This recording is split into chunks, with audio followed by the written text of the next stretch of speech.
Minu vanemad, kasvas üles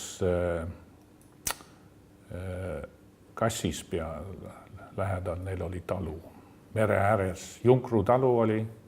Minu isa, temal oli talu siis Väina-Jõesuu ligidal. Nad mõlemad põgenesid 1944. aastal ja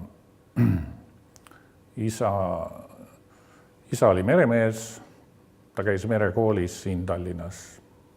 Ja tema sõdis mõlemal poolel ja ka nad siis mõlemad said Rootsi ja kohtusid ja siis mina tulin ja kui mina olin 6-kuune, siis me kõik panime Kanadasse. Ema lugu oli, ta sai laeva peale lihtsalt jutus niimoodi, et sai laeva peale paari sugulasega ja siis said võrdlemisi kergelt Rootsi.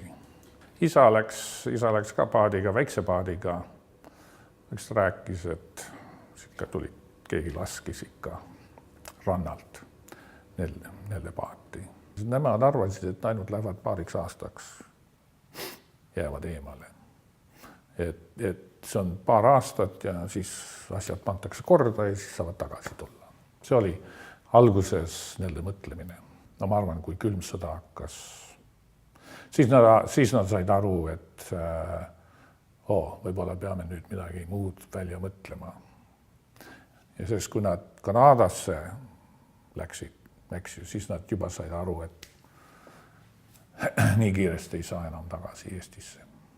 Jõudsime juunikuus 1950. Ma olin 6-kuune, kui me Kanadasse tulime ja jõudsime Halifaxi ja Halifaxis on üks väga kuulus koht, mis on kutsutud Pier 21. See on, kus kõik immigrandid tulid sisse. Nad räägivad, et üle 1 miljon inimest tulid sealt Kanadasse. Ja siis nemad tulid Torontosse, ma ei tea, kas nad vist rohkem sellepärast, et oli teisi sõpru oli ka seal, olid kirjutanud, et siin on vist hea koht. Isa läks vabrikusse tööle ja ema läks kindlustusseltsi. Ma ei tea, et neil algusel suuri probleemi oli. Ma arvan, see oli kohe peale aasta või 2 isa ostis auto. 55. aastal siis ostsid maja ja nii et elu läks hästi ja ma arvan, elu läks kogu aeg paremaks. Ma tean hiljem, vanemad alati rääkisid, et paremat maad nad ei ole elanud kui Kanadas ja siis oli siis Eesti, Rootsi ja Kanada. Kui need 3 maad nad võrdlesid alati, et kõige parem on Kanadas olnud. No mina käisin Eesti koolis. Ma käisin Eesti skautides, Eesti laagris, Jõekäru, sama laager, kus Toomas Hendrik käis,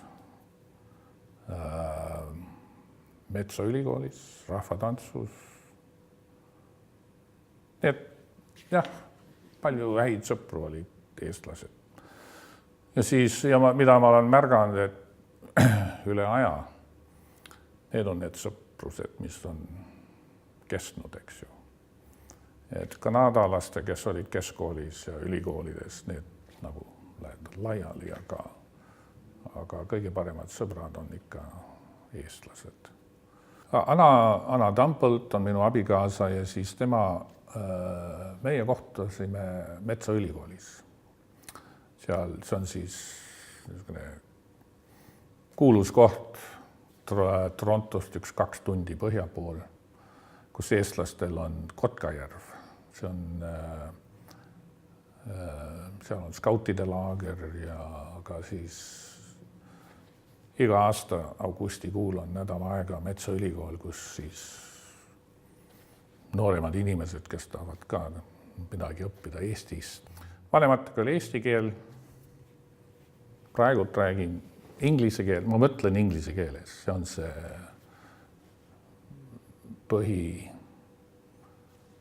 põhimõtlemine ikka käib inglise keeles, sest ma olen koolis käinud tööl, nii edasi, kõik inglise keeles. Koeraga räägin eesti keelt, abikaasaga räägin inglise keelt, kergem lihtsalt. Aga kui siia tuleb, siis nagu hakkab natuke paremini voolama, eks ju. Ma käisin Eestis esimest korda 72. Meil oli huvitav, sest isa käis 70, ema käis 71, mina käisin 72. Isa oli väga mures selle üle, et kuna ta on olnud Vene mereväes. Aga kuna ta ei olnud oma emad näinud 25 aastat või oli see rohkem, umbes 25 aastat, siis ta oli valmis võtma selle riski, et lihtsalt, et ta saab oma emad näha. Ja muidugi tal oli Kanada pass. Ja kui isa käis ära ja tuli, ja siis ma arvan, emal oli sama tunne, et ta tahtis siis tal oli siin ka palju sugulasi, et teeb ka selle sõidu ära. 72. aastal oli mul, ma olin siis ülikoolis ja mul oli võimalus tulla Soome selle tehnilise exchange programmiga.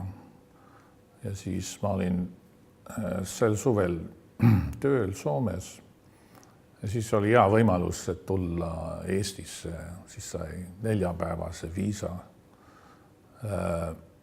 Sõitsin üle Georg Otsaga. Kui ma jõudsin siis Tallinna, natuke tegemist, et laeva pealt maha saada ja niimoodi ja siis vastas ootas mind 50 inimest, kes olid lähedased sugulased, polnud enne iial kohanud. Ja siis oli väga huvitav moment, sellepärast, et sa ei olnud kedagi enne kohanud, aga oli äkki niisugune väga tugev, no mina ütlen inglise keeles bonding experience. Siis teine mälestus on see, et kui me ringi sõitsime, siis kõik asjad olid hallid ja roheline. Ainult 2 värvi näha, hall ja roheline värv, sellepärast, et värvi vaevalt oli kuskil.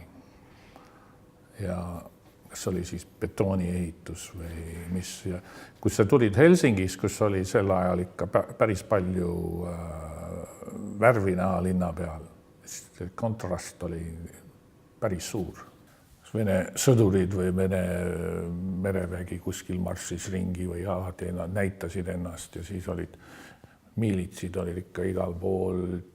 Ma mäletan, kui sõitsin tagasi sealt vanaema talust, kuskil teenurga peal oli jälle üks miilits ootas seal, eks ju.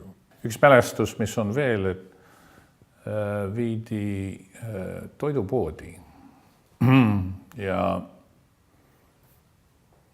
esimene asi, mida ma nagu mäletan, seal ei olnud midagi.